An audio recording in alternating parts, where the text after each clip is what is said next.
Howdy, all my nieces and nephews. How the hell are you? It's your Uncle Perry, and you know what that means. It's time for another scary-ass story. Don't forget to subscribe to my channel for more spooky tales like this. Also, like the video and share with other folks that like scary shit. I appreciate it. Now, let's get creepy!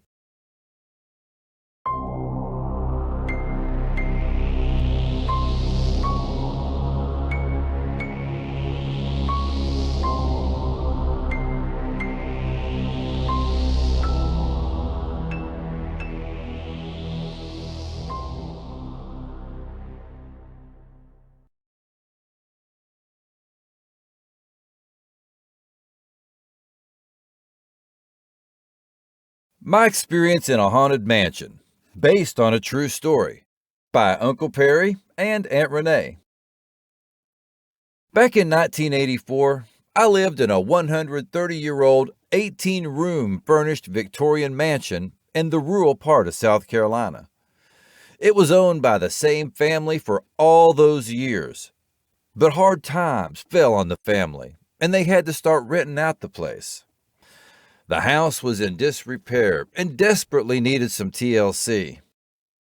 For example, there were still animal stalls in the basement from back where they used to keep livestock to slaughter for the family meals. Also, the kitchen looked like it was last renovated in the 1970s. It had yellow linoleum floors, and the walls were also painted yellow. The appliances were likewise from that era. It probably hadn't been inspected by the county in many years. To say that it was outdated is a massive understatement. It consisted of 3 floors and a dark, creepy basement and attic. According to the owners, it has a deep, rich history. In fact, I was even told that Thomas Jefferson himself had slept in the bed that I was sleeping in. Most of the furniture was from that era. It had a beautiful spiral staircase that led to the bedrooms on the second floor. The bedroom across the hall from my bedroom had a hinged bar lock on the outside. It also had knots in it that looked like a demonic face. Whenever you walked into that room in the middle of the summer, it felt like an icebox. The windows were painted shut, and there were no fans or AC. It was weird as hell. I had a creepy vibe about this room, and I wouldn't go in there. One night, when I had to go to the bathroom, I stepped out of the bedroom, and I heard footsteps behind me.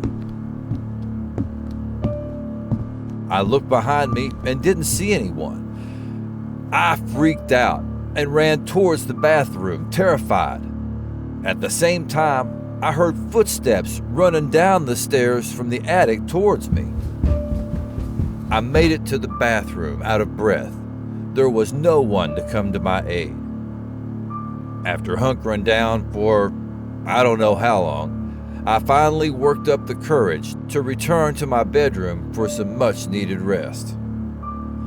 The next day, my girlfriend Renee came over to stay with me. She's very sensitive to spiritual vibes and wanted a tour of the house. As I walked her through the place, she pointed out spiritual hotspots in certain areas. The attic, the basement, and the room on the second floor across from my room. She said the attic was where the servants used to reside, and she could still feel their presence. The basement was where the most intense anger came from. The room across from my bedroom was where an old woman had died years ago. One night when she was staying over, she went to the basement to do the laundry. She went to grab the laundry from the dryer and felt as if someone was watching her. She spun around and saw what looked like angry slaves from the Civil War era. They slowly crept toward her with retribution in their eyes. She panicked and ran upstairs to the bedroom and said to me, "I'm done with this place. I'm out of here." I said, "What happened?" She said, "I saw something in the basement. It looked like a shadow, but I can't be positive. It scared the shit out of me." I replied, "What the hell are you talking about?" "I'm not going back down there. If you want the laundry done, you go down there." I said, "Fine, I will," and went downstairs. When I got to the basement, I put the laundry in the hamper and started carrying it up the stairs, when I felt something following behind me up the stairs.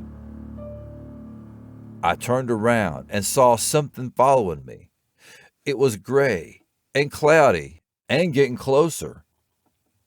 I ran up the stairs and into the bedroom. Renee asked me if I saw it. I said, "Yep, sure did." Suddenly, we heard a knock at the bedroom door. We froze in terror. We saw a fog-like substance seep under the door. She backed away, screaming. I charged the door and threw it open, but there was nothing there. I yelled into the hallway, "Come and get me, you fucking pussy!" Renee exclaimed, "What the fuck are you doing?" I told her that I was going to stand up to this bullshit. She grabbed a crucifix off the wall and took her place by my side. We waited in anxiety-filled anticipation for what was to come next. After waiting for what felt like hours, we finally went to bed. The next day, I went to the attic to get some things I stashed there when I first moved in.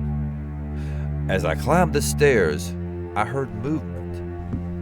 I paused to listen closer, thinking it was probably a raccoon or some other small animal. But it sounded like someone walking around, almost pacing back and forth. I crept up the creaking steps to the attic door and listened. I could hear talking, but it wasn't English. It was almost mumbling, but I could tell it was a different language. I reached for the doorknob, and it was ice cold.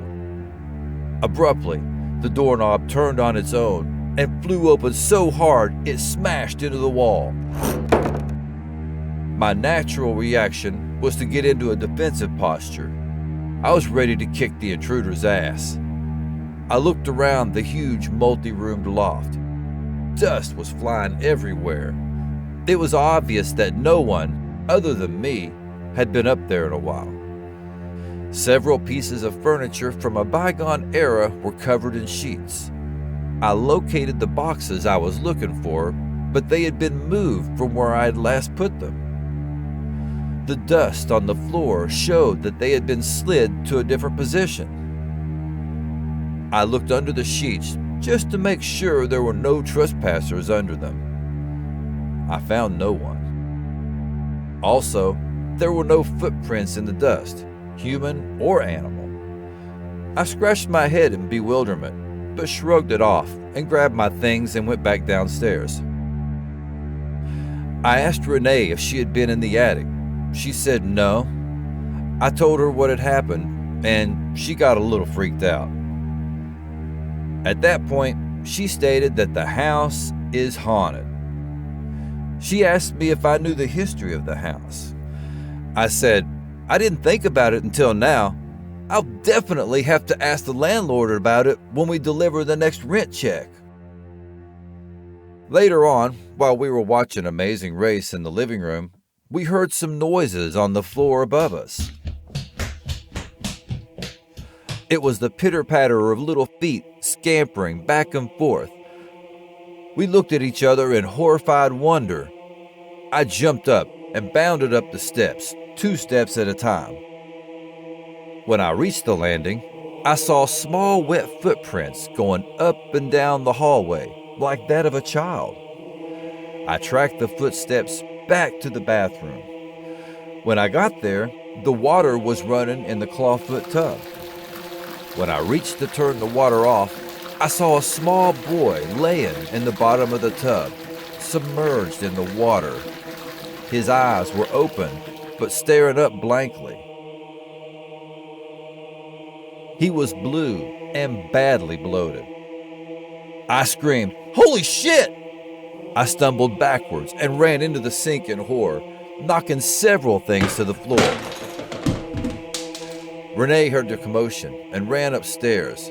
When she got there, she asked, "What the hell happened? Are you okay?" All I could do was point to the bathtub with a shocked look on my face. She looked and saw the boy.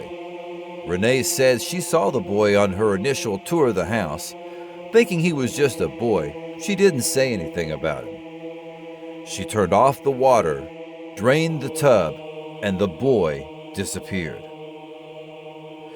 As we made our way down the hallway back to the living room, the demonic-looking door across from our bedroom flew open with a crash.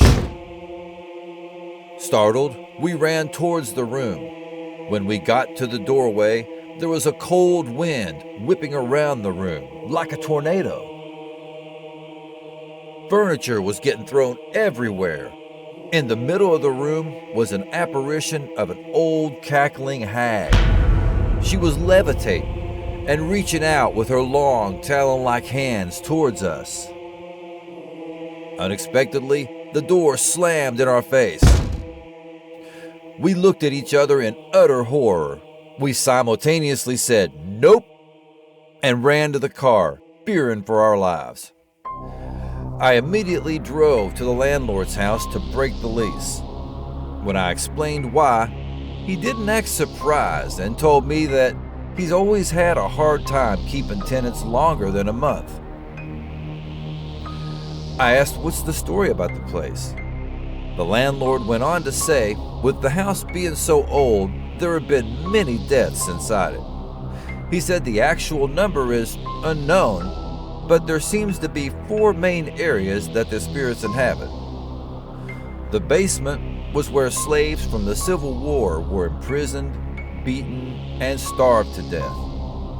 In the attic, a chambermaid had died, giving birth as a result of an unwanted pregnancy. In the bathroom, a boy had drowned after slipping in the tub and banging his head.